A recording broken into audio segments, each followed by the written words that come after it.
કોંગ્રેસની જન આક્રોશ યાત્રાને લઈ હવે બીજા ચરણની કરાઈ છે જાહેરાત। ગુજરાત કોંગ્રેસ પ્રમુખ અમિત ચાવડાએ કરી છે જાહેરાત।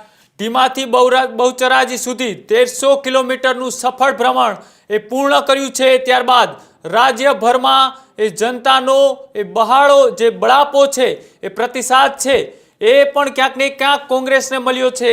અનેક પ્રકારની ફરિયાદો પણ મળી। જનતા સાથે સીધો સંવાદ કરતા અનેક પ્રકારની સમસ્યાઓ એ જે લોકોની હતી તેને વાચા આપવાનું કામ એ કોંગ્રેસ કરશે તેવું પણ અમિત ચાવડાએ કહ્યું। સાથે જ પહેલા ચરણની જે કોંગ્રેસની જન આક્રોશ યાત્રા હતી તે બનાસકાંઠાના ઢીમા ગામથી લઈને બહુચરાજી સુધીની હતી। ત્યારબાદ આજે અમિત ચાવડાએ કોંગ્રેસની જન આક્રોશ યાત્રાના બીજા ચરણને લઈ પણ જાહેરાત કરવામાં આવી છે।